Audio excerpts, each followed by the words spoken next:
moto we asia. Boy wanu we agbakono tamono wanu agbono do.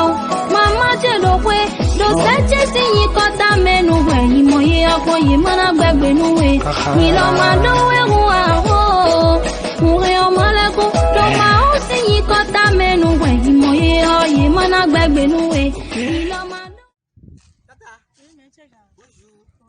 Ça va? Le oui, le go. Le gagner. Et ça quartier me filmer. Hein.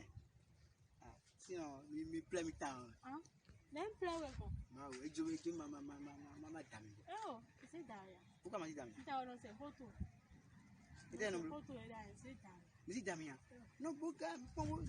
Bon, voilà. Na oui bon we temps, na to we temps. C'est toi maintenant. Nous c'est demain. Hello. Nta c'est pas le temps là, nta c'est pas le temps. On tombe à dire pas dire. Ah, on peut faire, c'est que mi tin mi là quoi. Tu comprends là? Non mais quoi comme on mène bla ou ni a hôtel là mi. Ni wonu yo. Eh wa c'est ni wonu.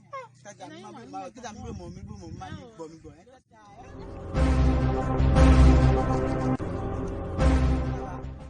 Ça va? Ah mais ça va non? Nuwe boketo ena mwapo. Kasi ni mandi we ohungano. Ilobo mawa. Parce que déjà dormi là quand les gosses là mi gosi. Les gosses gosi. Ah oui. Ah so dit ton l'air. Bon là yo photo. Bi. Bon là gosi. Bon là taf non. Ah bien changé. Chérie. Na chero. Ah oui. Ma ga chero. Eh bon. Abi ko chera go. Seche si kota menu we imoye akoye mana gbegbe nu we. Ni lo ma do we wa ho. Ure o maleko do ma o si kota menu we imoye akoye mana gbegbe nu we. Ni lo ma do we ananu do kono. Ure o maleko ma wi o to je yede mi si to me fi mo do pari de na ino. Bo ma yo me imano wa wo.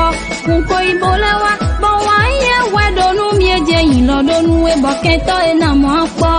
Kasi ni mandi we ohungano. Ilobo ma wa jomi do.